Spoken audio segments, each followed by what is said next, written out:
ನಾವಿವತ್ತು ನೋಡ್ತಿರುವಂತ ಮೂವಿ ಎಷ್ಟು ಮಿಸ್ಟೀರಿಯಸ್ ಆಗಿ ಎಷ್ಟು ಥ್ರಿಲ್ಲಿಂಗ್ ಆಗಿದೆ ಅಂತಂದ್ರೆ ಇಡೀ ಭೂಮಿಯಲ್ಲಿರುವಂತ ಎಲ್ಲಾ ಸಿಟಿಗಳು ಮಣ್ಣಿನ ಒಳಗಡೆ ಮುಚ್ಚೋಗಿರುತ್ತೆ.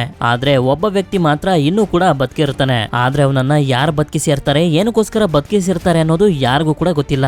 ಆದ್ರೆ ಒಂದು ದಿನ ಅವನಿಗೆ ಎಷ್ಟು ಭಯಂಕರವಾಗಿರುವಂತ ವಿಷಯ ಗೊತ್ತಾಗುತ್ತೆ ಅಂತಂದ್ರೆ ಅವನು ಈ ಪ್ರಪಂಚದ ಮೇಲೆ ಇಟ್ಟಿರುವಂತ ನಂಬಿಕೆನೆ ಕಳ್ಕೊಬಿಡ್ತಾನೆ. ಅಂತದ್ದು ಅವನಿಗೆ ಏನ್ ಗೊತ್ತಾಯ್ತು ಅಂತ ನೀವು ತಿಳ್ಕೋಬೇಕು ಅಂತಂದ್ರೆ ಈ ಮೂವಿನ ನನ್ನ ಜೊತೆ ಕೊನೆವರೆಗೂ ನೋಡಿ.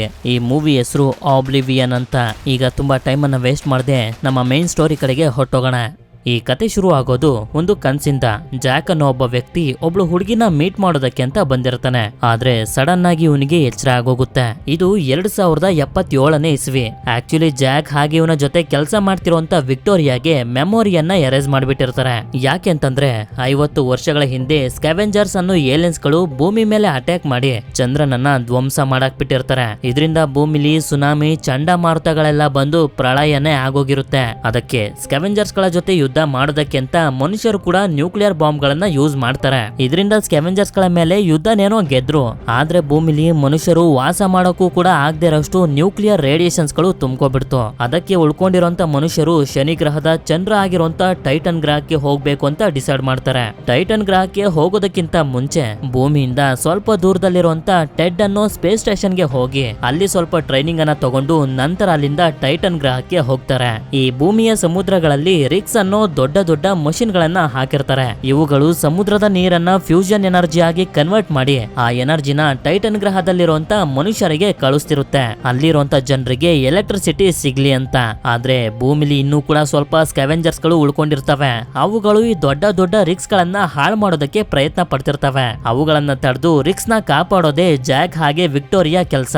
ಇನ್ನು 2 ವಾರಗಳಷ್ಟೇ ಇವರ ಕೆಲಸ ಇರೋದು. ಅದು ಮುಗಿತಿದ್ದಂಗೆನೆ ಇವರು ಕೂಡ ಟೈಟನ್ ಗ್ರಹಕ್ಕೆ ಹೊರಟೋಗ್ತಾರೆ. ಹೀಗೆ ಇರಬೇಕಾದ್ರೆ ಒಂದು ದಿನ ಜಾಕ್ ಹಾಗೆ ವಿಕ್ಟೋರಿಯಾಗೆ ಗೊತ್ತಾಗುತ್ತೆ ಸೆಕ್ಯೂರಿಟಿಗೆ ಬಿಟ್ಟಿರೋ 2 ಡ್ರೋನ್ಸ್ ಗಳನ್ನ ಸ್ಕ್ಯಾವೆಂಜರ್ಸ್ ಗಳು ನಾಶ ಮಾಡಿದ್ದಾರೆ ಅಂತ. ಅದಕ್ಕೆ ಅದನ್ನ ಹುಡುಕಿ ರೆಡಿ ಮಾಡೋದಕ್ಕೆ ಅಂತ ಜಾಕ್ ಹೋಗ್ತಿರ್ತಾನೆ. ಈ ಕಡೆ ವಿಕ್ಟೋರಿಯಾನ ಸ್ಯಾಲಿ ಅನ್ನೋ ಒಬ್ಳು ಕಮಾಂಡರ್ ಕಾಂಟ್ಯಾಕ್ಟ್ ಮಾಡ್ತಾಳೆ. ಆಕ್ಚುಲಿ ಇಲ್ಲಿ ಜಾಕ್ ಹಾಗೆ ವಿಕ್ಟೋರಿಯಾ ಏನೇನೆಲ್ಲ ಕೆಲಸನ ಮಾಡ್ಬೇಕು ಅಂತ ಆರ್ಡರ್ ಮಾಡೋದು ಈ ಸ್ಯಾಲಿನೇ. ಅಂದ್ರೆ ಸ್ಯಾಲಿ ಹೇಳಿದಂತ ಕೆಲಸನೇ ಇವರಿಬ್ರು ಮಾಡ್ತಿರ್ತಾರೆ ಅಷ್ಟೇ. ಜಾಕ್ ಹೇಗೋ ಮಾಡಿ ಒಂದು ಡ್ರೋನ್ ಕ್ರಾಶ್ ಆಗಿದ್ದಂತ ಜಾಗನ ಹುಡ್ಕೊಂಡು ಬರ್ತಾನೆ. ನಂತರ ರಿಪೇರ್ ಮಾಡೋದಕ್ಕೆ ಬೇಕಾದಂತ ಎಲ್ಲಾ ಪಾರ್ಟ್ಸ್ ಗಳನ್ನ ತಂದು ಆ ಡ್ರೋನ್ ನ ರೆಡಿ ಮಾಡೋದಕ್ಕೆ ಶುರು ಮಾಡ್ತಾನೆ. ಆಗ ಇವನಿಗೆ ಗೊತ್ತಾಗುತ್ತೆ ಸ್ಕ್ಯಾವೆಂಜರ್ಸ್ ಗಳು ಡ್ರೋನ್ ನ ಒಳಗಡೆ ಇದ್ದಂತ ಫ್ಯೂಲ್ ಸೆಲ್ ಅನ್ನ ಕದ್ಬಿಟ್ಟಿದ್ದಾರೆ ಅಂತ. ಫ್ಯೂಲ್ ಸೆಲ್ ಅಂತಂದ್ರೆ ಈ ಡ್ರೋನ್ ಗೆ ಪವರ್ ಕೊಡುವಂತ ಒಂದು ಸೆಲ್. ಅದಕ್ಕೆ ಒಂದು ಹೊಸ ಫ್ಯೂಲ್ ಸೆಲ್ ಅನ್ನ ಹಾಕ್ತಾನೆ. ಅದನ್ನ ಹಾಕ್ತಿದ್ದಂಗೆನೆ ಡ್ರೋನ್ ಸರಿ ಹೋಗಿ ಆನ್ ಆಗುತ್ತೆ. ಆಗ ಜಾಕ್ ಅದಕ್ಕೆ ಹೇಳ್ತಾನೆ, ನನ್ನ ಹೆಸರು ಜಾಕ್ 49 ಅಂತ. ಅದು ಅವನನ್ನ ಸ್ಕ್ಯಾನ್ ಮಾಡುತ್ತೆ. ಇವನಿಂದ ಏನು ಅಪಾಯ ಇಲ್ಲ ಅಂತ ಗೊತ್ತಾದ್ಮೇಲೆ ಆ ಡ್ರೋನ್ ಅದರ ಸೆಕ್ಯೂರಿಟಿ ಕೆಲಸನ ಮಾಡೋದಕ್ಕೆ ಅಲ್ಲಿಂದ ಹೊರಟೋಗುತ್ತೆ. ಜಾಕ್ 49 ಅನ್ನೋ ಹೆಸರನ್ನ ಇವನಿಗೆ ಸ್ಯಾಲಿನೇ ಕೊಟ್ಟಿರ್ತಾಳೆ. ಅದೇ ಸಮಯಕ್ಕೆ ಇವನಿಗೆ ಮತ್ತೊಂದು ಡ್ರೋನ್ ಎಲ್ಲಿ ಕ್ರಾಶ್ ಆಗಿದೆ ಅನ್ನೋ ಲೊಕೇಶನ್ ಸಿಕ್ಬಿಡುತ್ತೆ.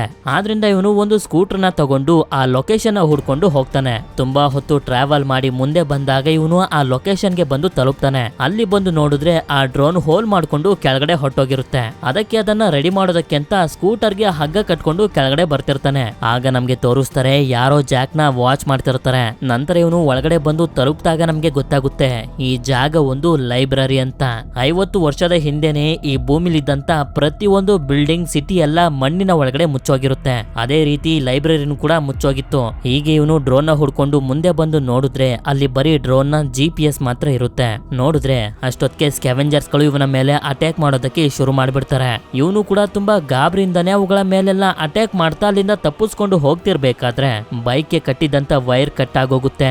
ಇನ್ನೇನೋ ಅವುಗಳೆಲ್ಲ ಇವನ ಮೇಲೆ ಅಟ್ಯಾಕ್ ಮಾಡಬೇಕು ಅಂತ ಅನ್ಕೊಳ್ಳೋಷ್ಟ್ರಲ್ಲಿ ಆಗ್ಲೇ ಇವನು ರೆಡಿ ಮಾಡಿದಂತ ಡ್ರೋನ್ ಬಂದು ಅಲ್ಲಿದ್ದಂತ ಎಲ್ಲಾ ಸ್ಕ್ಯಾವೆಂಜರ್ಸ್ ಗಳನ್ನ ಸಾಯಿಸಿ ಇವನ ಪ್ರಾಣನ ಕಾಪಾಡುತ್ತೆ.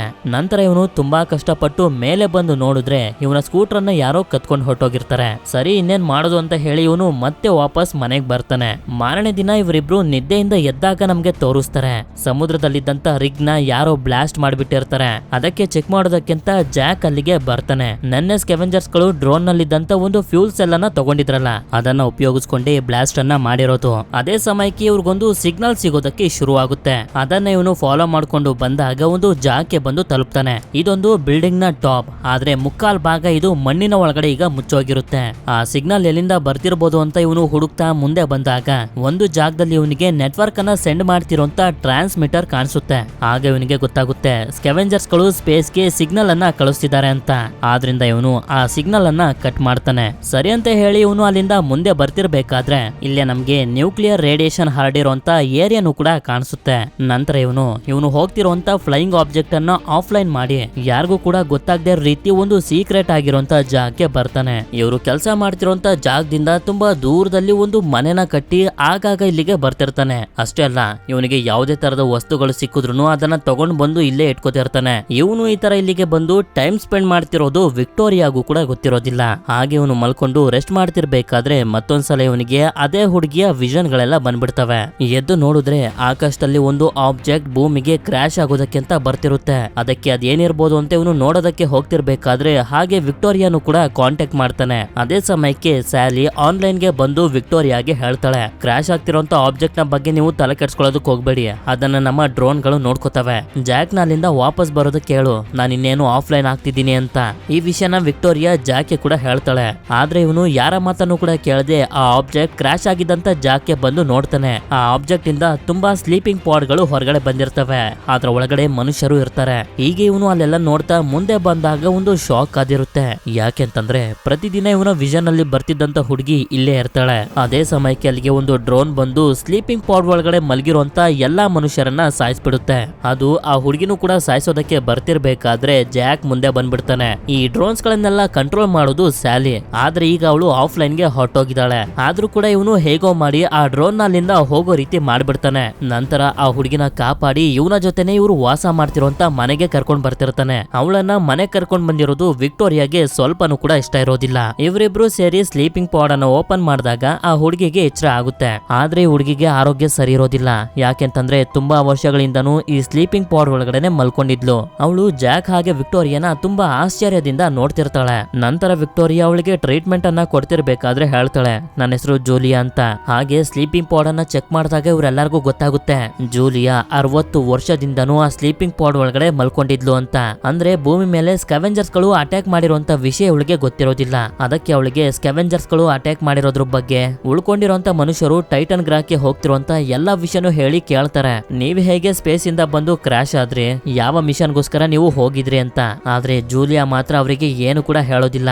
ಮೊದ್ಲು ನನ್ಗೆ ನಮ್ಮ ಫ್ಲೈಟ್ ರೆಕಾರ್ಡರ್ ಬೇಕು, ಅದಾದ್ಮೇಲೆ ನಿಮ್ಗೆ ಎಲ್ಲಾ ವಿಷಯನೂ ಹೇಳ್ತೀನಿ ಅಂತಾಳೆ. ಇಷ್ಟೊತ್ತಲ್ಲಿ ಅಲ್ಲಿಗೆ ಹೋಗೋದು ಸರಿಯಲ್ಲ, ನಾಳೆ ಬೆಳಗ್ಗೆ ಹೋಗೋಣ ಅಂತ ಜಾಕ್ ಹೇಳ್ತಾನೆ. ಈಗ ಇವನಿಗೊಂದು ಡೌಟ್ ಶುರು ಆಗೋಗಿರುತ್ತೆ, ಯಾಕೆ ಆ ಡ್ರೋನ್ ಬಂದು ಸ್ಲೀಪಿಂಗ್ ಪಾಡ್ ಅಲ್ಲಿ ಇದ್ದಂತ ಮನುಷ್ಯರನ್ನೆಲ್ಲ ಸಾಯಿಸ್ತು ಅಂತ. ಅದಕ್ಕೆ ಇವನು ವಿಕ್ಟೋರಿಯಾನ ಕೇಳ್ತಾನೆ, ನಮ್ಮ ಮೆಮೊರಿನ ವೈಪ್ ಮಾಡೋದಕ್ಕಿಂತ ಮುಂಚೆ ನಡೆದಿದ್ದಂತ ನೆನಪುಗಳು ನಿನ್ಗೆ ಇದೆಯಾ ಅಂತ. ಆದ್ರೆ ಇವಳು ಮಾತ್ರ ನೆನಪು ಮಾಡ್ಕೊಳ್ಳೋದು ನಮ್ಮ ಕೆಲಸ ಅಲ್ಲ ಅಂತ ಹೇಳಿ ಸುಮ್ನಾಗ್ತಾಳೆ. ಮಾರನೇ ದಿನ ಎದ್ದು ನೋಡಿದ್ರೆ ಜೂಲಿಯಾ ಅವರ ಫ್ಲೈಟ್ ಕ್ರಾಶ್ ಆಗಿದ್ದಂತ ಜಾಗಕ್ಕೆ ಹೋಗೋದಕ್ಕೆ ರೆಡಿ ಆಗಿ ನಿಂತಿರ್ತಾಳೆ. ಇವಾಗ ಮುಂದೆ ಏನ್ ಮಾಡ್ಬೇಕು ಅಂತ ಅವಳು ಕೇಳಿದಾಗ ಇವನು ಹೇಳ್ತಾನೆ, ಟೆಡ್ ಇಂದ ಡ್ರೋನ್ಸ್ ಗಳು ಬರ್ತವೆ, ಆಮೇಲೆ ಬೇಕಾದ್ರೆ ನಾವು ಅಲ್ಲಿಗೆ ಹೋಗ್ಬೋದು ಅಂತ. ಭೂಮಿಯಿಂದ ಹೊರಗಡೆ ಟೆಡ್ ಅನ್ನೋ ಸ್ಪೇಸ್ ಸ್ಟೇಷನ್ ಇದೆಯಲ್ಲ ಅದ್ರ ಬಗ್ಗೆನೆ ಜಾಕ್ ಹೇಳ್ತಿರೋದು. ಟೆಡ್ ಹೆಸರನ್ನ ಕೇಳ್ತಿದ್ದಂಗೆನೆ ಇವಳು ತುಂಬಾ ಗಾಬರಿಯಾಗಿ ಹೇಳ್ತಾಳೆ, ಅದು ಬರೋದಕ್ಕಿಂತ ಮುಂಚೆನೆ ನಾವ್ ಅಲ್ಲಿಗೆ ಹೋಗ್ಬೇಕು, ಅಲ್ಲಿಗೆ ಹೋದ್ಮೇಲೆ ಎಲ್ಲ ನಿನ್ಗೆ ಅರ್ಥ ಆಗುತ್ತೆ ಅಂತ. ನಂತರ ವಿಕ್ಟೋರಿಯಾ ಎದ್ದು ನೋಡಿದಾಗ ಇವಳಿಗೆ ತುಂಬಾನೇ ಬೇಜಾರಾಗುತ್ತೆ. ಯಾಕೆಂತಂದ್ರೆ ಇವಳಿಗೆ ಹೇಳ್ದೇನೆ ಜಾಕ್ ಜೂಲಿಯಾನ ಕರ್ಕೊಂಡು ಫ್ಲೈಟ್ ಕ್ರಾಶ್ ಆಗಿದ್ದಂತ ಜಾಕ್ಗೆ ಹೋಗ್ತಿರ್ತಾನೆ. ನಂತರ ಇವರಿಬ್ರು ಕ್ರಾಶ್ ಆಗಿದ್ದಂತ ಜಾಕ್ಗೆ ಬಂದು ತಲುಪ್ತಾರೆ. ಜೂಲಿಯಾ ಕ್ರಾಶ್ ಆಗಿದ್ದಂತ ಆಬ್ಜೆಕ್ಟ್ ನ ಫ್ಲೈಟ್ ರೆಕಾರ್ಡರ್ ಅನ್ನ ಹುಡುಕ್ಬಿಡ್ತಾಳೆ. ಆದ್ರೆ ಅದೇ ಸಮಯಕ್ಕೆ ಸ್ಕೆವೆಂಜರ್ಸ್ ಗಳು ಇವರ ಮೇಲೆ ಅಟ್ಯಾಕ್ ಮಾಡಿ ಇವರನ್ನ ಕರ್ಕೊಂಡು ಹೊರಟೋಗ್ತಾರೆ. ಇದು ವಿಕ್ಟೋರಿಯಾಗೂ ಕೂಡ ಗೊತ್ತಾಗಿ ಜಾಕ್ ನ ಹುಡ್ಕೋದಕ್ಕೆ ಒಂದು ಡ್ರೋನ್ ನ ಕಳಿಸಿ ಅಂತ ಸ್ಯಾಲಿಗೆ ಹೇಳ್ತಾಳೆ. ಸರಿ ಅಂತ ಹೇಳಿ ಸ್ಯಾಲಿ ಕೂಡ ಒಂದು ಡ್ರೋನ್ ಅನ್ನ ಕಳಿಸ್ತಾಳೆ. ಹಾಗೆ ಇವರಿಗೆ ಜೂಲಿಯಾ ಸಿಕ್ಕಿರುವಂತ ವಿಷಯ ಸ್ಯಾಲಿಗೆ ಗೊತ್ತಿರೋದಿಲ್ಲ. ಜಾಕ್ಗೆ ಎಚ್ಚರ ಆದಾಗ ಇವನನ್ನ ಕಟ್ಟಾಕಿರ್ತಾರೆ. ಹಾಗೆ ಯಾರೋ ಇವನ ಮುಂದೆನೆ ಕುಂತ್ಕೊಂಡು ಮಾತಾಡ್ತಿರ್ತಾರೆ. ಯಾರು ಅಂತ ನೋಡಿದ್ರೆ ಅದೊಬ್ಬ ಮನುಷ್ಯ. ಇವನ ಹೆಸರು ಮ್ಯಾಲ್ಕಮ್ ಅಂತ. ಇವನು ಜಾಕ್ ನ ಕೇಳ್ತಾನೆ, ಜಾಕ್ ನೀನ್ ಯಾವತ್ತಾದ್ರೂ ಸ್ಕೆವೆಂಜರ್ಸ್ ಗಳನ್ನ ನೋಡಿದ್ಯಾ ಅಥವಾ ರೇಡಿಯೇಷನ್ ಇರುವಂತ ಜಾಕೆ ಯಾವತ್ತಾದ್ರೂ ಹೋಗಿದ್ಯಾ ಅಂತ ಹೇಳಿ ಲೈಟ್ ಅನ್ನ ಆನ್ ಮಾಡ್ತಾರೆ.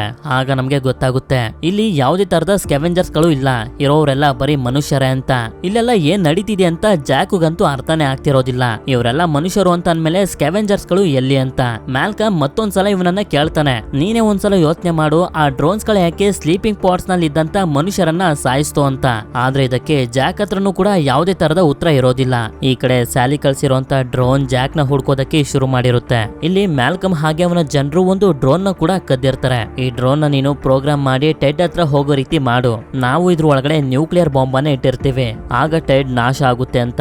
ಆದ್ರೆ ಜಾಕ್ ಮಾತ್ರ ಅದಕ್ಕೆ ಒಪ್ಕೊಳ್ಳೋದಿಲ್ಲ. ಅಲ್ಲೂ ಕೂಡ ಮನುಷ್ಯರು ಇದ್ದಾರೆ ಅಂತ ಹೇಳ್ತಿರ್ತಾನೆ. ಅದೇ ಸಮಯಕ್ಕೆ ಸ್ಯಾಲಿ ಕಳಿಸಿದ್ದಂತ ಡ್ರೋನ್ ಇವ್ರಿರೋಂತ ಜಾಗನ ಡಿಟೆಕ್ಟ್ ಮಾಡಿ ಅಟ್ಯಾಕ್ ಮಾಡೋದಕ್ಕೆ ಶುರು ಮಾಡುತ್ತೆ.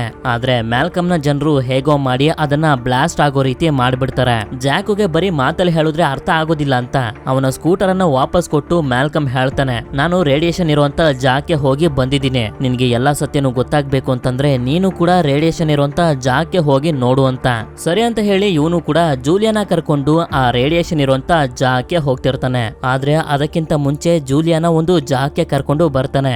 ಯಾಕೆಂತಂದ್ರೆ ಇವನು ಜೂಲಿಯಾನ ಮೀಟ್ ಮಾಡುವಂತ ವಿಷನ್ ಗಳೆಲ್ಲ ಬರ್ತಿದ್ವಲ್ಲ, ಆ ವಿಷನ್ ಅಲ್ಲಿ ಈ ಜಾಗ ಕೂಡ ಇರುತ್ತೆ. ಇಷ್ಟೊತ್ತಿಗೆ ವಿಕ್ಟೋರಿಯಾಗೂ ಕೂಡ ಗೊತ್ತಾಗಿರುತ್ತೆ ಜಾಕ್ ಇನ್ನು ಬದುಕಿದ್ದಾನೆ ಅಂತ. ಅದಕ್ಕೆ ಅವನ ಹತ್ರ ಫ್ಲೈಯಿಂಗ್ ಆಬ್ಜೆಕ್ಟ್ ಅನ್ನ ಕಳಿಸ್ತಾಳೆ. ಈ ಕಡೆ ಜಾಕ್ ಜೂಲಿಯಾನ ಕೇಳ್ತಾನೆ, ಆ ಕ್ರಾಶ್ ಆಗಿದ್ದಂತ ಆಬ್ಜೆಕ್ಟ್ ಅಲ್ಲಿ ನೀನು ಏನ್ ಮಾಡ್ತಿದ್ದೆ, ನೀನು ಎಷ್ಟೊಂದ್ಸಲ ನನ್ನ ಕನ್ಸಲೆಲ್ಲ ಬಂದಿದ್ಯಾ, ಯಾರ್ ನೀನು ಅಂತ. ಅದಕ್ಕೆ ಇವಳು ಹೇಳೋದಕ್ಕೆ ಶುರು ಮಾಡ್ತಾಳೆ, ಕ್ರಾಶ್ ಆಗಿದ್ದು ಅದೊಂದು ಸ್ಪೇಸ್ ಶಿಪ್, ರಿಸರ್ಚ್ಗೆ ಅಂತ ನಾವೆಲ್ಲರೂ ಟೈಟನ್ ಗ್ರಹಕ್ಕೆ ಹೋಗ್ತಿದ್ವಿ. ಆದ್ರೆ ಹೋಗ್ತಿರ್ಬೇಕಾದ್ರೆ ಭೂಮಿಯಿಂದ ಸ್ವಲ್ಪ ದೂರದಲ್ಲೇ ಒಂದು ಏಲಿಯನ್ ಶಿಪ್ ನಮ್ಗೆ ಕಾಣಿಸ್ತು.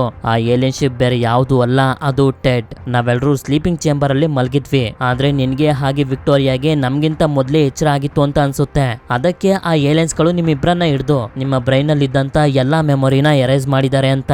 ಈಗ ನಮ್ಗೆ ಇಲ್ಲೊಂದು ದೊಡ್ಡ ಸಸ್ಪೆನ್ಸ್ ರಿವೀಲ್ ಆಗುತ್ತೆ. ಜೂಲಿಯಾ ಹಾಗೆ ಅವಳ ಟೀಮ್ ನವರು ಟೆಡ್ ಹತ್ರ ಹೋಗ್ತಿರ್ಬೇಕಾದ್ರೆ ಅವರ ಟೀಮ್ ನಲ್ಲಿ ಜಾಕ್ ಹಾಗೆ ವಿಕ್ಟೋರಿಯಾನು ಕೂಡ ಇದ್ರು.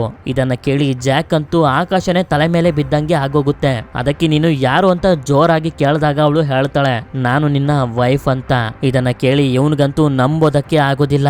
ನಂತರ ಜೂಲಿಯಾ ಅವನಿಗೊಂದು ರಿಂಗ್ ಅನ್ನ ತೋರಿಸ್ತಾಳೆ. ಈ ರಿಂಗ್ ಅನ್ನ ಜೂಲಿಯಾಗೆ ಜಾಕೆ ಕೊಟ್ಟಿರ್ತಾನೆ. ಆ ರಿಂಗ್ ಅನ್ನ ನೋಡ್ತಿದ್ದಂಗೆನೆ ಎರೇಸ್ ಆಗಿದ್ದಂತ ಎಲ್ಲಾ ಮೆಮೊರೀಸ್ ಗಳು ಇವನಿಗೆ ಮತ್ತೊಂದ್ಸಲ ನೆನಪಿಗೆ ಬಂದ್ಬಿಡ್ತವೆ. ಆಗ ಇವನಿಗೂ ಕೂಡ ಗೊತ್ತಾಗುತ್ತೆ ಜೂಲಿಯಾ ನಿಜವಾಗ್ಲೂ ಇವನ ಹೆಂಡತಿನೇ ಅಂತ. ಇದರಿಂದ ಅವಳನ್ನ ತಪ್ಕೊಂಡಿರ್ಬೇಕಾದ್ರೆ ಅದೇ ಸಮಯಕ್ಕೆ ವಿಕ್ಟೋರಿಯಾ ಕಳಿಸಿದಂತ ಫ್ಲೈಯಿಂಗ್ ಆಬ್ಜೆಕ್ಟ್ ಅಲ್ಲಿಗೆ ಬರುತ್ತೆ. ಆದ್ರೆ ಕ್ಯಾಮ್ರಾದಿಂದ ಅವರಿಬ್ರು ತಪ್ಕೊಂಡಿರೋದನ್ನ ನೋಡಿ ಇವಳು ಅನ್ಕೋತಾಳೆ, ಜಾಕ್ ನನಗೆ ಮೋಸ ಮಾಡ್ತಿದ್ದಾನೆ ಅಂತ. ಈಗ ಜಾಕ್ಗೆ ಎಲ್ಲಾ ವಿಷಯನೂ ಗೊತ್ತಾಗಿರೋದ್ರಿಂದ ಜೂಲಿಯಾನ ಕರ್ಕೊಂಡು ವಿಕ್ಟೋರಿಯಾ ಹತ್ರ ಬರ್ತಾನೆ. ಅವಳಿಗೂ ಕೂಡ ಎಲ್ಲಾ ವಿಷಯನೂ ಹೇಳಿ ಅರ್ಥ ಮಾಡ್ಸೋದಕ್ಕೆ ಅಂತ. ಆದ್ರೆ ವಿಕ್ಟೋರಿಯಾ ಮಾತ್ರ ಅವನ ಯಾವುದೇ ಮಾತನ್ನ ಕೇಳೋದಕ್ಕೆ ರೆಡಿನೇ ಆಗಿರೋದಿಲ್ಲ. ಇದೇ ಕೋಪದಲ್ಲಿ ಇವಳು ಸ್ಯಾಲಿನ ಕಾಂಟ್ಯಾಕ್ಟ್ ಮಾಡಿ ಹೇಳ್ಬಿಡ್ತಾಳೆ, ಪ್ಲೇನ್ ಕ್ರಾಶ್ ಆದಾಗ ಜಾಕ್ಗೆ ಜೂಲಿಯಾ ಅನ್ನೋ ಒಬ್ಳು ಹುಡುಗಿ ಸಿಕ್ಕಿದಾಳೆ, ಅವಳಿಂದ ಜಾಕ್ ಈಗ ಸರಿಯಾಗಿ ಕೆಲಸ ಮಾಡ್ತಿಲ್ಲ ಅಂತ. ಆಗ ಸ್ಯಾಲಿ ಆ ಕಡೆಯಿಂದ ಕೇಳ್ತಾಳೆ, ಇನ್ಮೇಲೆ ನೀನು ಹಾಗೆ ಜಾಕ್ ಒಂದು ಟೀಮ್ ಆಗಿ ಇರೋಕ್ ಆಗುತ್ತೋ ಇಲ್ವೋ ಅಂತ. ಅದಕ್ಕೆ ವಿಕ್ಟೋರಿಯಾ ಇರೋದಕ್ಕಾಗೋದಿಲ್ಲ ಅಂತ ಹೇಳ್ಬಿಡ್ತಾಳೆ. ಆಗ ಅದೇ ಜಾಗದಲ್ಲಿದ್ದಂತ ಒಂದು ಡ್ರೋನ್ ಆಕ್ಟಿವೇಟ್ ಆಗೋದಕ್ಕೆ ಶುರು ಆಗುತ್ತೆ. ಜಾಕ್ ಅವಳಿಗೆ ಅರ್ಥ ಮಾಡಿಸೋದಕ್ಕೆ ತುಂಬಾನೇ ಪ್ರಯತ್ನ ಪಡ್ತಿರ್ತಾನೆ. ಆದ್ರೆ ಏನೇ ಮಾಡಿದ್ರು ವಿಕ್ಟೋರಿಯಾ ಅವನ ಮಾತನ್ನ ಕೇಳೋದಕ್ಕೆ ರೆಡಿನೇ ಆಗಿರೋದಿಲ್ಲ. ಅದೇ ಸಮಯಕ್ಕೆ ಅಲ್ಲಿಗೆ ಆ ಡ್ರೋನ್ ಬಂದು ವಿಕ್ಟೋರಿಯಾನ ಸಾಯಿಸ್ಬಿಡುತ್ತೆ. ಅದು ಜಾಕ್ನು ಕೂಡ ಸಾಯಿಸೋದಕ್ಕೆ ಮುಂದೆ ಬರ್ತಿರ್ಬೇಕಾದ್ರೇನೆ ಜೂಲಿಯಾ ಅದಕ್ಕೆ ಶೂಟ್ ಮಾಡಿ ಜಾಕ್ ನ ಕಾಪಾಡ್ತಾಳೆ.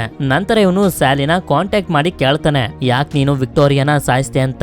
ಆಗ ಅವಳು ಹೇಳ್ತಾಳೆ, ಡ್ರೋನ್ ಇಂದ ಒಂದೊಂದ್ಸಲ ತಪ್ಪಾಗೋಗುತ್ತೆ, ಅದಕ್ಕೆ ನಾವೇನು ಮಾಡೋದಕ್ಕಾಗೋದಿಲ್ಲ, ಅದನ್ನೆಲ್ಲ ಬಿಡು, ನಾವೀಗ ನಿನ್ಗೊಂದು ಹೊಸ ಮಿಷನ್ ಅನ್ನ ಕೊಡ್ತಿದೀವಿ, ನಿನ್ಗೆ ಸಿಕ್ಕಿರೋಂತ ಜೂಲಿಯಾನ ಕರ್ಕೊಂಡ್ ಬಂದು ಟೆಡ್ಗೆ ಬಿಡು, ನಂತರ ನಾವು ನಿಮ್ಗೆ ಎಲ್ಲಾ ವಿಷಯನೂ ಅರ್ಥ ಮಾಡಿಸ್ತೀವಿ ಅಂತ. ಆದ್ರೆ ಜಾಕ್ ಮಾತ್ರ ಜೂಲಿನ ಕರ್ಕೊಂಡು ಅಲ್ಲಿಂದ ತಪ್ಪಿಸ್ಕೊಂಡು ಹೋಗೋದಕ್ಕೆ ಶುರು ಮಾಡ್ತಾನೆ. ಆದ್ರೆ ಸ್ಯಾಲಿ ಕಳಿಸಿರುವಂತ ಡ್ರೋನ್ಸ್ ಗಳು ಕೂಡ ಇವರನ್ನ ಫಾಲೋ ಮಾಡ್ಕೊಂಡೇ ಬರ್ತಿರ್ತವೆ ಇವರನ್ನ ಸಾಯಿಸೋದಕ್ಕೆ ಅಂತ. ಆದ್ರಿಂದ ಇವರು ಒಂದು ಜಾಗದಲ್ಲಿ ಬಚ್ಚಿಟ್ಕೊಬಿಡ್ತಾರೆ. ಡ್ರೋನ್ಸ್ ಗಳು ಮುಂದೆ ಹೋಗ್ತಿದ್ದಂಗೆನೆ ಜಾಕ್ ಅವುಗಳ ಮೇಲೆ ಅಟ್ಯಾಕ್ ಮಾಡೋದಕ್ಕೆ ಶುರು ಮಾಡ್ತಾನೆ. ಹೀಗೆ ಡ್ರೋನ್ಸ್ ಗಳು ಹಾಗೆ ಜಾಕ್ ನ ಮಧ್ಯೆ ಒಂದು ದೊಡ್ಡ ಫೈಟೇ ಶುರು ಆಗೋಗುತ್ತೆ. ಫೈಟ್ ಮಾಡ್ತಾ ಮಾಡ್ತಾ ಜಾಕ್ 2 ಡ್ರೋನ್ಸ್ ಗಳನ್ನ ನಾಶ ಮಾಡ್ಬಿಡ್ತಾನೆ. ಮುಂದೆನೆ ರೇಡಿಯೇಷನ್ ಇರುವಂತ ಜಾಗನು ಕೂಡ ಇರುತ್ತೆ. ಅಲ್ಲಿಗೆ ಇವರಿಬ್ರು ಹೋಗ್ಬಾರ್ದು ಅಂತ ಅನ್ಕೊಳ್ತಿರ್ಬೇಕಾದ್ರೇನೆ ಕೊನೆದಾಗಿ ಉಳ್ಕೊಂಡಿರುವಂತ ಡ್ರೋನ್ ಬಂದು ಇವರಿಗೆ ಕ್ರಾಶ್ ಆಗ್ಬಿಡುತ್ತೆ. ಇದರಿಂದ ಇವರು ರೇಡಿಯೇಷನ್ ಇರುವಂತ ಜಾಗಕ್ಕೆ ಎಂಟರ್ ಆಗ್ಬಿಡ್ತಾರೆ. ಡ್ರೋನ್ ಮತ್ತೆ ಬರ್ತಿರೋದ್ರಿಂದ ಅದಕ್ಕೆ ಶೂಟ್ ಮಾಡಿ ಬ್ಲಾಸ್ಟ್ ಮಾಡ್ಬಿಡ್ತಾನೆ. ಹಾಗೆ ಇವರು ಕೂಡ ಸೇಫ್ ಆಗಿ ಲ್ಯಾಂಡ್ ಆಗ್ತಾರೆ. ಇವನು ಹೊರಗಡೆ ಬಂದಾಗ ಗೊತ್ತಾಗುತ್ತೆ ಈ ಜಾಗದಲ್ಲಿ ಯಾವುದೇ ತರದ ರೇಡಿಯೇಷನ್ಸ್ ಗಳು ಇಲ್ಲ ಅಂತ. ಅದೇ ಸಮಯಕ್ಕೆ ಇವನು ನೋಡ್ತಾನೆ, ಕ್ರಾಶ್ ಆಗಿ ಬಿದ್ದಿದ್ದಂತ ಡ್ರೋನ್ ಅನ್ನ ರಿಪೇರಿ ಮಾಡೋದಕ್ಕೆ ಯಾರೋ ಒಬ್ಬ ವ್ಯಕ್ತಿ ಬರ್ತಾನೆ. ಆದ್ರಿಂದ ಅವನನ್ನ ತಡೆಯೋದಕ್ಕೆ ಅಂತ ಜಾಕ್ ಹತ್ರ ಬಂದು ನೋಡಿದಾಗ ಇವನಿಗೆ ಗೊತ್ತಾಗುತ್ತೆ ಆ ವ್ಯಕ್ತಿ ನೋಡೋದಕ್ಕೆ ಸೇಮ್ ಜಾಕ್ ತರನೇ ಇದಾನೆ ಅಂತ. ಇದನ್ನ ನೋಡಿ ಇಬ್ರಿಗೂ ಕೂಡ ತುಂಬಾನೇ ಶಾಕ್ ಆಗೋಗುತ್ತೆ. ಇಲ್ಲಿ ಬಿದ್ದಿರೋಂತ ಡ್ರೋನ್ ಅನ್ನ ರೆಡಿ ಮಾಡೋದಕ್ಕೆ ಬಂದಿರೋವನ ಹೆಸರು ಜಾಕ್ 52 ಅಂತ. ನಾವು ಈಗ ಮೊದ್ಲಿಂದ ನೋಡ್ತಿರೋಂತ ಜಾಕ್ ನ ಹೆಸರು ಜಾಕ್ 49 ಅಂತ. ಅದೇ ಸಮಯಕ್ಕೆ ಜೂಲಿಯಾ ಕೂಡ ಬಂದ್ಬಿಡ್ತಾಳೆ. ಜೂಲಿಯಾನ ನೋಡಿ ಜಾಕ್ 52 ಕೂಡ ತುಂಬಾನೇ ಶಾಕ್ ಆಗೋಗಿರ್ತಾನೆ. ಯಾಕೆಂತಂದ್ರೆ ಅವನಿಗೂ ಕೂಡ ಜೂಲಿಯಾ ವಿಷನ್ಸ್ ಗಳೆಲ್ಲ ಬರ್ತಿರ್ತವೆ. ಇಲ್ಲೆಲ್ಲ ಏನ್ ನಡೀತಿದೆ ಅಂತ ಇಬ್ರಿಗೂ ಕೂಡ ಗೊತ್ತಾಗದೆ ಫೈಟ್ ಮಾಡೋದಕ್ಕೆ ಸಾಯಿಸೋದಕ್ಕೆ ಶುರು ಮಾಡಿಬಿಡ್ತಾರೆ. ಹೀಗೆ ಇವರಿಬ್ರು ಫೈಟ್ ಮಾಡ್ತಿರ್ಬೇಕಾದ್ರೆ ಒಂದು ಬುಲೆಟ್ ಹೋಗಿ ಜೂಲಿಯಾಗೆ ಬಿದ್ದೋಗುತ್ತೆ. ಆದ್ರಿಂದ ಜಾಕ್ 52ಗೆ ಚೆನ್ನಾಗಿ ಹೊಡೆದು ಅವನನ್ನ ಪ್ರಜ್ಞೆ ತಪ್ಪಿಸಿ ಇವನು ಜೂಲಿಯಾ ಹತ್ರ ಬಂದು ನೋಡ್ತಾನೆ. ಇವಳಿಗೆ ತುಂಬಾನೇ ಬ್ಲಡ್ ಹೋಗ್ತಿರುತ್ತೆ. ಅದಕ್ಕೆ ಅವಳನ್ನ ಒಂದು ಜಾಗದಲ್ಲಿ ಮಲಗಿಸಿ ಮತ್ತೆ ಅಲ್ಲಿಗೆ ಬಂದು ನೋಡ್ತಾನೆ. ಜಾಕ್ 52 ಫ್ಲೈಯಿಂಗ್ ಆಬ್ಜೆಕ್ಟ್ ಕೂಡ ಅಲ್ಲೇ ಇರುತ್ತೆ. ಆದ್ರಿಂದ ಅವನನ್ನ ಕಟ್ ಹಾಕಿ ಫ್ಲೈಯಿಂಗ್ ಆಬ್ಜೆಕ್ಟ್ ನ ಒಳಗಡೆ ಬಂದು ಕುತ್ಕೋತಾನೆ. ಆಗ ಅದು ಅವನನ್ನ ಟವರ್ 52 ಅನ್ನೋ ಒಂದು ಜಾಗಕ್ಕೆ ಕರ್ಕೊಂಡು ಹೋಗುತ್ತೆ. ನಾವು ಮೊದ್ಲಿಂದ ಜಾಕ್ ಹಾಗೆ ವಿಕ್ಟೋರಿಯಾನ ನೋಡ್ತಿದ್ವಲ್ಲ, ಅವರಿಬ್ರು ಇದ್ದಿದ್ದು ಟವರ್ 49 ಅಂತ. ನಂತರ ಇವನು ಒಳಗಡೆ ಬಂದು ಮೆಡಿಕಲ್ ಕಿಟ್ ನ ತಗೊಂಡು ಹೋಗ್ತಿರ್ಬೇಕಾದ್ರೆ ಅಲ್ಲಿಗೆ ವಿಕ್ಟೋರಿಯಾ ಬರ್ತಾಳೆ. ಇವಳು ವಿಕ್ಟೋರಿಯಾ 52 ಜಾಕ್ 52 ಜೊತೆ ಕೆಲಸ ಮಾಡೋವಳು. ಇವಳಿಗೆ ಗೊತ್ತಾಗೋದಿಲ್ಲ ಇವನು ಜಾಕ್ 49 ಅಂತ. ಅದಕ್ಕೆ ಇವನು ಅವಳನ್ನ ಕರಿತಾನೆ. ನೀನು ಕೂಡ ನನ್ ಜೊತೆ ಬಾ, ನಾನು ಏನೋ ನಿನ್ಗೆ ಹೇಳ್ಬೇಕು ಅಂತ. ಹಾಗ್ ಮಾಡಿದ್ರೆ ನಾವು ರೂಲ್ಸ್ ಅನ್ನ ಮುರ್ದಂಗ ಆಗುತ್ತೆ, ನಾನ್ ಬರೋದಿಲ್ಲ, ನೀನೇ ಹೋಗ್ಬಾ ಅಂತ ಹೇಳ್ತಾಳೆ. ಆದ್ರಿಂದ ಇವನು ಕೂಡ ಸರಿ ಅಂತ ಹೇಳಿ ಫ್ಲೈಯಿಂಗ್ ಆಬ್ಜೆಕ್ಟ್ ಅನ್ನ ತಗೊಂಡು ಮತ್ತೆ ಅದೇ ಜಾಗಕ್ಕೆ ಬಂದ್ರೆ ಅಲ್ಲಿ ಜಾಕ್ 52 ಇರೋದಿಲ್ಲ. ನಂತರ ಇವನು ತಂದಿದ್ದಂತ ಮೆಡಿಕಲ್ ಕಿಟ್ ಅನ್ನ ಯೂಸ್ ಮಾಡ್ಕೊಂಡು ಜೂಲಿಯಾಗೆ ಟ್ರೀಟ್ಮೆಂಟ್ ಅನ್ನ ಕೊಡ್ತಾನೆ. ಇದೆಲ್ಲ ಆದ್ಮೇಲೆ ಅವಳನ್ನ ಕರ್ಕೊಂಡು ಲೇಕ್ ನ ಪಕ್ಕದಲ್ಲಿ ಕಟ್ಟಿದಂತ ಮನೆಗೆ ಬರ್ತಾನೆ. ಆ ಜಾಗ ಜೂಲಿಯಾಗೆ ತುಂಬಾನೇ ಇಷ್ಟ ಆಗುತ್ತೆ. ಆ ರಾತ್ರಿನೇ ಇವರಿಬ್ರು ಅಲ್ಲೇ ಕಳೆದು ಮಾರನೇ ದಿನ ರೆಡಿ ಆಗಿ ಮ್ಯಾಲ್ಕಮ್ ಇರೋಂತ ಜಾಗಕ್ಕೆ ಬರ್ತಾರೆ. ಈಗ ಇವರಿಬ್ರಿಗೂ ಎಲ್ಲಾ ವಿಷಯ ಗೊತ್ತಾಗಿರೋದ್ರಿಂದ ಮ್ಯಾಲ್ಕಮ್ಗೆ ಸಹಾಯ ಮಾಡ್ಬೇಕು ಅಂತ ಅನ್ಕೊಂಡಿರ್ತಾರೆ. ಅಷ್ಟೇ ಅಲ್ಲ, ಮ್ಯಾಲ್ಕಮ್ಗೆ ಮೊದ್ಲಿಂದಾನು ಗೊತ್ತಿತ್ತು ಇಲ್ಲಿ ಜಾಕ್ ನ ತುಂಬಾ ಕ್ಲೋನ್ಸ್ ಗಳೆಲ್ಲ ಇದಾವೆ ಅಂತ. ಅದನ್ನ ಅವನಿಗೆ ಅರ್ಥ ಮಾಡಿಸೋದಕ್ಕೆ ಅಂತಾನೆ ರೇಡಿಯೇಷನ್ ಇರುವಂತ ಜಾಗಕ್ಕೆ ಹೋಗು ಅಂತ ಹೇಳಿದ್ದು. ಈಗಾಗ್ಲೇ ಇವರು ಪ್ಲಾನ್ ಮಾಡಿರೋ ರೀತಿನೇ ಜಾಕ್ ಇವ್ರ ಹತ್ರ ಇರುವಂತ ಡ್ರೋನ್ ಅನ್ನ ಪ್ರೋಗ್ರಾಮ್ ಮಾಡ್ತಿರ್ತಾನೆ. ಇದ್ರೊಳಗಡೆ ನ್ಯೂಕ್ಲಿಯರ್ ಬಾಂಬ್ ಅನ್ನ ಇಟ್ಟು ಇದನ್ನ ಟೆಡ್ ಗೆ ಕಳ್ಸಿ ಬ್ಲಾಸ್ಟ್ ಮಾಡೋದಕ್ಕೆ ಅಂತ. ಆಗ ಮ್ಯಾಲ್ಕಮ್ ಜಾಕ್ಗೆ ಹೇಳ್ತಾನೆ, ಟೆಡ್ ಚಂದ್ರನ ನಾಶ ಮಾಡ್ದಾಗಿಂದನು ನಾನು ಇಲ್ಲೇ ಇದ್ದೀನಿ. ಮೊದಲನೇ ಸಲ ಟೆಡ್ ಮನುಷ್ಯರ ಮೇಲೆ ಅಟ್ಯಾಕ್ ಮಾಡೋದಕ್ಕೆ ಅಂತ ತನ್ನ ಆರ್ಮಿನ ಕಳಿಸ್ತು. ಆ ಆರ್ಮಿಯಲ್ಲಿ ಇದ್ದಂತ ಸಾವಿರಾರು ಜನಗಳು ನೋಡೋದಕ್ಕೆ ನಿನ್ನ ತರನೇ ಇದ್ದು. ಹೇಳ್ಬೇಕು ಅಂತಂದ್ರೆ ಏಲಿಯನ್ಸ್ ಗಳು ನಿನ್ನ DNA ಇಟ್ಕೊಂಡು ಸಾವಿರಾರು ಜಾಕ್ ಗಳನ್ನ ತಯಾರಿಸಿದ್ರು. ಅವರನ್ನೆಲ್ಲ ಮನುಷ್ಯರನ್ನ ಸಾಯಿಸೋದಕ್ಕೆ ಅಂತ ಪ್ರೋಗ್ರಾಮ್ ಮಾಡಿ ಕಳಿಸಿದ್ರು. ಕೈಗೆ ಸಿಕ್ಕಂತ ಮನುಷ್ಯರನ್ನೆಲ್ಲ ಸಾಯಿಸೋದ್ಮೇಲೆ ಟೆಡ್ ಮತ್ತೊಂದ್ಸಲ ಸಾವಿರಾರು ಜಾಕ್ ಗಳನ್ನ ಭೂಮಿಗೆ ಕಳಿಸ್ತು. ಆದ್ರೆ ಈ ಸಲ ಆ ಜಾಕ್ ಗಳೆಲ್ಲ ಬೇರೆ ಬೇರೆ ಜಾಗದಲ್ಲಿ ಡ್ರೋನ್ ಅನ್ನ ರಿಪೇರಿ ಮಾಡೋಂತವ್ರು ಆಗಿದ್ರು. ಅದ್ರಲ್ಲಿ ನೀನು ಕೂಡ ಒಬ್ಬ. ಈಗಾಗ್ಲೇ ಇದೇ ತರ ತುಂಬಾ ಗ್ರಹಗಳನ್ನ ಟೆಡ್ ತನ್ನ ವಶಕ್ಕೆ ತಗೊಂಡಿದೆ. ಆ ಗ್ರಹಗಳಲ್ಲಿ ಸಿಗುವಂತ ಎನರ್ಜಿಸ್ ಗಳನ್ನ ತಮ್ಮ ವಶಕ್ಕೆ ತಗೊಳ್ಳೋದಕ್ಕೆ ಅಂತ. ಇಲ್ಲಿ ಮ್ಯಾಲ್ಕಮ್ ಯಾಕೆ ಈ ಸಲ ಜಾಕ್ ನ ನಂಬಿದಾನೆ ಅಂತಂದ್ರೆ ಡ್ರೋನ್ ಸ್ಲೀಪಿಂಗ್ ಪಾಡ್ ಒಳಗಡೆ ಇದ್ದಂತ ಜೂಲಿಯಾನ ಸಾಯಿಸೋದಕ್ಕೆ ಅಂತ ಬಂದಾಗ ಅವಳನ್ನ ಕಾಪಾಡೋದಕ್ಕೆ ಅಂತ ಜಾಕ್ ಅವನ ಪ್ರಾಣನು ಕೂಡ ಲೆಕ್ಕಿಸದೆ ಡ್ರೋನ್ ನ ಮುಂದೆ ಬಂದ್ಬಿಟ್ಟಿದ್ದ. ಇದರಿಂದ ಮ್ಯಾಲ್ಕಮ್ಗೆ ಗೊತ್ತಾಗಿರುತ್ತೆ ಇನ್ನೂ ಕೂಡ ಈ ಜಾಕ್ ನ ಒಳಗಡೆ ಮನುಷ್ಯತ್ವ ಬದುಕಿದೆ ಅಂತ. ಆದ್ರಿಂದಾನೆ ಇವನನ್ನ ನಂಬಿದ್ದು. ಅದೇ ಸಮಯಕ್ಕೆ ಜಾಕ್ ಡ್ರೋನ್ ಅನ್ನ ಪ್ರೋಗ್ರಾಮ್ ಮಾಡಿ ಮುಗಿಸ್ತಾನೆ. ಇದರಿಂದ ಎಲ್ಲರಿಗೂ ತುಂಬಾನೇ ಸಂತೋಷ ಆಗುತ್ತೆ. ಆದ್ರಿಂದ ಇದ್ರೊಳಗಡೆ ನ್ಯೂಕ್ಲಿಯರ್ ಬಾಂಬ್ ಅನ್ನ ಇಟ್ಟು ಟೆಡ್ ಹತ್ರ ಕಳ್ಸೋದಕ್ಕೆ ಎಲ್ಲಾ ತಯಾರಿನೂ ಮಾಡ್ಕೋತಿರ್ಬೇಕಾದ್ರೆ ಸ್ಯಾಲಿ ಕಳಿಸಿರುವಂತಹ 3 ಡ್ರೋನ್ಸ್ ಗಳು ಅಲ್ಲಿಗೆ ಬಂದು ಎಲ್ಲರ ಮೇಲೆ ಅಟ್ಯಾಕ್ ಮಾಡ್ತಾ ಅವರನ್ನ ಸಾಯಿಸೋದಕ್ಕೆ ಶುರು ಮಾಡ್ತವೆ. ಮ್ಯಾಲ್ಕಮ್ ನ ಜನರು ಕೂಡ ಇವುಗಳ ಜೊತೆ ಫೈಟ್ ಮಾಡೋದಕ್ಕೆ ತುಂಬಾನೇ ಪ್ರಯತ್ನ ಪಡ್ತಿರ್ತಾರೆ. ಹೀಗೆ ಒಂದು ಡ್ರೋನ್ ಅಲ್ಲಿದ್ದಂತ ಎಲ್ಲಾ ಜನರನ್ನ ಸಾಯಿಸೋದಕ್ಕೆ ನೋಡ್ತಿರ್ಬೇಕಾದ್ರೇನೆ ಮ್ಯಾಲ್ಕಮ್ ನ ಒಬ್ಬ ವ್ಯಕ್ತಿ ಬಂದು ಆ ಡ್ರೋನ್ ಅನ್ನ ಡಿಸ್ಫಂಕ್ಷನ್ ಮಾಡ್ತಾನೆ. ಈ ಕಡೆ ಜಾಕ್ ಕೂಡ ಹೇಗೋ ಮಾಡಿ ಒಂದು ಡ್ರೋನ್ ಅನ್ನ ಬ್ಲಾಸ್ಟ್ ಮಾಡ್ಬಿಡ್ತಾನೆ. ಹಾಗೆ ಫೈಟ್ ಮಾಡ್ತಾ ಮಾಡ್ತಾ ಮತ್ತೊಂದು ಡ್ರೋನ್ ಅನ್ನು ಕೂಡ ಬ್ಲಾಸ್ಟ್ ಮಾಡ್ಬಿಡ್ತಾನೆ. ಜೂಲಿಯಾಗೆ ಇನ್ನು ಏನು ಆಗದೆ ಇರೋದನ್ನ ನೋಡಿ ಜಾಕ್ಗೆ ತುಂಬಾನೇ ಸಂತೋಷ ಆಗುತ್ತೆ. ಸರಿ ಅಂತ ಹೇಳಿ ಮುಂದೆ ಬಂದು ನೋಡಿದ್ರೆ ಜಾಕ್ ಪ್ರೋಗ್ರಾಮ್ ಮಾಡಿ ಇಟ್ಟಿದ್ದಂತ ಡ್ರೋನ್ ಸರ್ವ ನಾಶ ಆಗೋಗಿರುತ್ತೆ. ಹಾಗೆ ಮ್ಯಾಲ್ಕಮ್ಗೂ ಕೂಡ ತುಂಬಾನೇ ಏಟ್ಗಳೆಲ್ಲ ಆಗೋಗಿರ್ತವೆ. ಡ್ರೋನ್ ಕೆಟ್ಟೋಗಿರೋಂತ ವಿಷಯನ ಕೇಳಿ ಮ್ಯಾಲ್ಕಮ್ಗೂ ಕೂಡ ತುಂಬಾನೇ ಬೇಜಾರಾಗುತ್ತೆ. ಆಗ ಜೂಲಿಯಾ ಬಂದು ಹೇಳ್ತಾಳೆ, ಸ್ಯಾಲಿ ನನ್ನನ್ನ ಮೇಲೆ ಟೆಡ್ ಹತ್ರ ಕರ್ಕೋಬಾ ಅಂತ ಹೇಳಿದ್ಲಲ್ಲ, ಅದಕ್ಕೆ ನಾವು ನ್ಯೂಕ್ಲಿಯರ್ ಬಾಂಬ್ ಅನ್ನ ಎತ್ಕೊಂಡು ಹೋಗಿ ಟೆಡ್ ನ ಬ್ಲಾಸ್ಟ್ ಮಾಡಿ ಭೂಮಿಲಿ ಉಳ್ಕೊಂಡಿರುವಂತ ಅಲ್ಪ ಸ್ವಲ್ಪ ಜನರನ್ನ ಕಾಪಾಡೋಣ ಅಂತ. ಅದಕ್ಕೆ ಜಾಕ್ ಕೂಡ ಸರಿ ಅಂತ ಒಪ್ಕೊಂಡು ಇವಳನ್ನ ಒಂದು ಸ್ಲೀಪಿಂಗ್ ಪಾಡ್ ಒಳಗಡೆ ಮಲಗಿಸಿ ಆ ಸ್ಲೀಪಿಂಗ್ ಪಾಡ್ ಅನ್ನ ತಗೊಂಡ್ ಬಂದು ಇವನ ಫ್ಲೈಯಿಂಗ್ ಆಬ್ಜೆಕ್ಟ್ ಒಳಗಡೆ ಇಟ್ಕೋತಾನೆ. ಹಾಗೆ ಜೂಲಿಯಾಗೆ ಸಿಕ್ಕಿದಂತ ಫ್ಲೈಟ್ ರೆಕಾರ್ಡರ್ ಅನ್ನ ಆನ್ ಮಾಡ್ಕೊಂಡು ಅಲ್ಲಿಂದ ಟೆಡ್ ಕಡೆಗೆ ಹೋಗೋದಕ್ಕೆ ಶುರು ಮಾಡ್ತಾನೆ. ಇಲ್ಲಿಂದ ಸೀನ್ 60 ವರ್ಷಗಳ ಹಿಂದೆ ಫ್ಲಾಶ್ ಬ್ಯಾಕ್ ಗೆ ಹೋಗುತ್ತೆ. ಜೂಲಿಯಾ ಇದ್ದಂತ ಸ್ಪೇಸ್ ಶಿಪ್ ಟೆಡ್ ಕಡೆಗೆ ಹೋಗ್ತಿರುತ್ತೆ. ಈ ಸ್ಪೇಸ್ ಶಿಪ್ ನ ಕ್ಯಾಪ್ಟನ್ ಬೇರೆ ಯಾರು ಅಲ್ಲ, ಅದು ಜಾಕೆ. ಹಾಗೆ ಸ್ಯಾಲಿ ಕೂಡ ಜಾಕೆ ಗೈಡ್ ಮಾಡ್ತಿರ್ತಾಳೆ. ಇಲ್ಲಿ ಇವಳು ನಾಸಾದ ಒಬ್ಳು ಆಫೀಸರ್ ಆಗಿರ್ತಾಳೆ. ಅಂದ್ರೆ ಇಷ್ಟು ದಿನ ಜಾಕ್ ಹಾಗೂ ವಿಕ್ಟೋರಿಯಾ ಜೊತೆ ಮಾತಾಡ್ತಿದ್ದು ಸ್ಯಾಲಿ ಅಲ್ಲ, ಅದನ್ನು ಕೂಡ ಏಲಿಯನ್ಸ್ ಗಳೇ ಕ್ರಿಯೇಟ್ ಮಾಡಿದ್ದು. ಅದೇ ಸಮಯಕ್ಕೆ ಸ್ಲೀಪಿಂಗ್ ಚೇಂಬರ್ ಒಳಗಡೆ ಮಲಗಿದ್ದಂತ ವಿಕ್ಟೋರಿಯಾಗೂ ಕೂಡ ಎಚ್ಚರ ಆಗುತ್ತೆ. ಆದ್ರೆ ಜೂಲಿಯಾ ಜೊತೆ ಇನ್ನೂ ಸ್ವಲ್ಪ ಜನ ಸ್ಲೀಪಿಂಗ್ ಚೇಂಬರ್ ಒಳಗಡೆನೆ ಮಲಗಿರ್ತಾರೆ. ಇಲ್ಲಿ ಜಾಕ್ ಪೈಲಟ್ ಆದ್ರೆ ವಿಕ್ಟೋರಿಯಾ ಕೋ ಪೈಲಟ್ ಆಗಿರ್ತಾಳೆ. ಹೀಗೆ ಇವರು ಆ ಟೆಡ್ ಏನಾಗಿರ್ಬೋದು, ಅದ್ರೊಳಗಡೆ ಏನಿರ್ಬೋದು ಅಂತ ತಿಳ್ಕೊಳ್ಳೋದಕ್ಕೆ ಹೋಗ್ತಿರ್ಬೇಕಾದ್ರೇನೆ ಇವರು ಅದ್ರ ಸ್ವಲ್ಪ ಹತ್ರ ಹೋಗ್ತಿದ್ದಂಗೆನೆ ಅದೇ ಇವರನ್ನ ಎಳ್ಕೊಳ್ಳೋದಕ್ಕೆ ಶುರು ಮಾಡುತ್ತೆ. ಅದಕ್ಕೆ ನಮ್ಮ ಸ್ಪೇಸ್ ಶಿಪ್ ನಲ್ಲಿರುವಂತ ಕ್ರೂಗಳಿಗೆ ಏನು ಹೆಚ್ಚು ಕಡಿಮೆ ಆಗ್ಬಾರ್ದು ಅಂತ ಜಾಕ್, ಜೂಲಿಯಾ ಹಾಗೆ ಮತ್ತಷ್ಟು ಜನ ಕ್ರೂಗಳಿದ್ದಂತ ಸ್ಪೇಸ್ ಶಿಪ್ ನ ಭಾಗನ ಡಿಟ್ಯಾಚ್ ಮಾಡಿ ಇವನು ಮತ್ತೆ ವಿಕ್ಟೋರಿಯಾ ಮಾತ್ರ ಟೆಡ್ ಕಡೆಗೆ ಹೋಗೋದಕ್ಕೆ ಶುರು ಮಾಡ್ತಾರೆ. ಅದರ ಹತ್ರ ಹೋಗ್ತಿದ್ದಂಗೆನೆ ಇವರ ಮೇಲೆ ಬಿಳಿ ಲೈಟ್ ಬೀಳುತ್ತೆ. ಹಾಗೆ ಇವರಿದ್ದಂತ ಸ್ಪೇಸ್ ಶಿಪ್ ಅದಾಗದೇನೆ ಒಳಗಡೆ ಹೊಟ್ಟೋಗುತ್ತೆ. ಜಾಕ್ ಜೂಲಿಯಾ ಇದ್ದಂತ ಸ್ಪೇಸ್ ಶಿಪ್ ಭಾಗನ ಡಿಟ್ಯಾಚ್ ಮಾಡಿದ್ರಿಂದ ಅದು 60 ವರ್ಷಗಳವರೆಗೂ ಸ್ಪೇಸ್ ನಲ್ಲೇ ಸುತ್ತಾಡ್ತಿತ್ತು. ಆದ್ರೆ ಯಾವಾಗ ಮ್ಯಾಲ್ಕಮ್ ಹಾಗೆ ಅವನ ಜನರು ಸೇರಿ ಸ್ಪೇಸ್ ಗೆ ಒಂದು ಸಿಗ್ನಲ್ ಅನ್ನ ಕಳಿಸಿದ್ರು, ಆ ಸಿಗ್ನಲ್ ಸ್ಪೇಸ್ ಶಿಪ್ ನ ಭಾಗಕ್ಕೆ ಸಿಕ್ಕಿ ಅದು ಬಂದು ಭೂಮಿಗೆ ಕ್ರಾಶ್ ಆಗಿದ್ದು. ಇಲ್ಲಿಂದ ಸೀನ್ ಪ್ರೆಸೆಂಟ್ ಗೆ ಬಂದಾಗ ನಮ್ಗೆ ಗೊತ್ತಾಗುತ್ತೆ ಫ್ಲೈಟ್ ರೆಕಾರ್ಡರ್ ಇಂದ ಜಾಕ್ಗೆ ಈ ಎಲ್ಲಾ ವಿಷಯನೂ ಗೊತ್ತಾಗೋಗಿರುತ್ತೆ. ಸರಿ ಅಂತ ಹೇಳಿ ಇವನು ಆ ಫ್ಲೈಯಿಂಗ್ ಆಬ್ಜೆಕ್ಟ್ ನ ತಗೊಂಡು ಟೆಡ್ ನ ಒಳಗಡೆ ಎಂಟರ್ ಆಗ್ತಾನೆ. ಈ ಜಾಗ ತುಂಬಾ ವಿಚಿತ್ರವಾಗಿರುತ್ತೆ. ಇದನ್ನೆಲ್ಲ ನೋಡಿ ಜಾಕ್ಗಂತೂ ಒಳಗಡೆನೆ ತುಂಬಾನೇ ಭಯ ಆಗ್ತಿರುತ್ತೆ. ಆದ್ರೆ ಅದನ್ನ ತೋರಿಸ್ಕೊಳ್ಳೋದಕ್ಕೆ ಹೋಗ್ತಿರೋದಿಲ್ಲ. ಇಲ್ಲೇ ನಮ್ಗೆ ತೋರಿಸ್ತಾರೆ ಏಲಿಯನ್ಸ್ ಗಳು ಜಾಕ್ ಹಾಗೆ ವಿಕ್ಟೋರಿಯಾ DNA ಇಟ್ಕೊಂಡು ತುಂಬಾ ಕ್ಲೋನ್ಸ್ ಗಳನ್ನ ತಯಾರಿಸಿರ್ತಾರೆ. ಹೀಗೆ ಇವನು ಮುಂದೆ ಬಂದಾಗ ಇದನ್ನೆಲ್ಲ ಕಂಟ್ರೋಲ್ ಮಾಡ್ತಿರುವಂತ ಏಲಿಯನ್ ಹತ್ರ ಬಂದು ತಲುಪ್ತಾನೆ. ನಂತರ ಇವನು ಹೊರಗಡೆ ಬಂದು ಆ ಸ್ಲೀಪಿಂಗ್ ಪಾಡ್ ಅನ್ನ ಓಪನ್ ಮಾಡಿದಾಗ ಅದರಲ್ಲಿ ಮ್ಯಾಲ್ಕಮ್ ಇರ್ತಾನೆ. ಯಾಕೆಂತಂದ್ರೆ ಜಾಕ್ ಜೂಲಿಯಾನ ಲೇಕ್ ಹೌಸ್ ಹತ್ರನೇ ಬಿಟ್ಟು ಬಂದಿರ್ತಾನೆ. ನಂತರ ಇವರಿಬ್ರು ತಂದಿರುವಂತ ನ್ಯೂಕ್ಲಿಯರ್ ಬಾಂಬ್ ಅನ್ನ ಸೆಟ್ ಮಾಡ್ತಿರ್ತಾರೆ ಬ್ಲಾಸ್ಟ್ ಮಾಡೋದಕ್ಕೆ ಅಂತ. ಆಗ ಆ ಏಲಿಯನ್ ಹೇಳ್ತಿರುತ್ತೆ, ಜಾಕ್ ನಾನು ನಿನ್ನನ್ನ ಕ್ರಿಯೇಟ್ ಮಾಡಿರೋದು, ನಾನು ಏನ್ ಹೇಳ್ತೀನೋ ಅದನ್ನ ನೀನು ಕೇಳಬೇಕು ಅಂತ. ಆದ್ರೆ ಅದಕ್ಕೆ ಇವರಿಬ್ರು ಕೇರೆ ಮಾಡೋದಿಲ್ಲ, ನ್ಯೂಕ್ಲಿಯರ್ ಬಾಂಬ್ ಅನ್ನ ಬ್ಲಾಸ್ಟ್ ಮಾಡ್ಬಿಡ್ತಾರೆ. ಇದರಿಂದ ಟೆಡ್ ಸಂಪೂರ್ಣವಾಗಿ ನಾಶ ಆಗೋಗುತ್ತೆ. ಇದು ಭೂಮಿಲಿರುವಂತ ಮ್ಯಾಲ್ಕಮ್ ನ ಜನರು ಹಾಗೆ ಜೂಲಿಯಾಗೂ ಕೂಡ ಗೊತ್ತಾಗುತ್ತೆ. ಅಂದ್ರೆ ಟೆಡ್ ನ ಜೊತೆ ಮ್ಯಾಲ್ಕಮ್ ಹಾಗೆ ಜಾಕ್ ಕೂಡ ಸತ್ತೋಗಿರ್ತಾರೆ. ಇಲ್ಲಿಂದ ಸೀನ್ 3 ವರ್ಷಗಳ ಮುಂದಕ್ಕೆ ಬರುತ್ತೆ. ಈಗ ಜೂಲಿಯಾಗೆ ಒಂದು ಮಗು ಹುಟ್ಟಿ ಅದಕ್ಕೆ 2 ವರ್ಷ ಆಗಿರುತ್ತೆ. ಅದೇ ಸಮಯಕ್ಕೆ ಮ್ಯಾಲ್ಕಮ್ ನ ಜನರು ಹಾಗೆ ಜಾಕ್ 52 ಬರ್ತಾನೆ. ಇವನ್ಗೂ ಕೂಡ ಜಾಕ್ 49 ತರನೇ ಎಲ್ಲಾ ನೆನಪುಗಳು ಬಂದು ಜೂಲಿಯಾನ ಹುಡ್ಕೊಂಡು ಬಂದಿರ್ತಾನೆ. ಅಂದ್ರೆ ಜಾಕ್ ಹಾಗೆ ಜೂಲಿಯಾ ಮತ್ತೊಂದ್ಸಲ ಒಂದಾಗ್ತಾರೆ. ಇಲ್ಲಿಗೆ ಈ ಮೂವಿ ಎಂಡ್ ಆಗುತ್ತೆ. ಈ ಮೂವಿಲಿ ನಿಮ್ಗೆ ಯಾವ ಕ್ಯಾರೆಕ್ಟರ್ ಜಾಸ್ತಿ ಇಷ್ಟ ಆಯ್ತು ಅಂತ ನನಗೆ ಕಮೆಂಟ್ ಮಾಡಿ ತಿಳಿಸಿ. ವಿಡಿಯೋ ಇಷ್ಟ ಆಗಿತ್ತು ಅಂತಂದ್ರೆ ಲೈಕ್ ಮಾಡಿ. ಸಿಗೋಣ ಮತ್ತೊಂದು ಅಮೇಜಿಂಗ್ ಆಗಿರುವಂತ ವಿಡಿಯೋದಲ್ಲಿ. Until then stay tune Mister Explainer Kannada.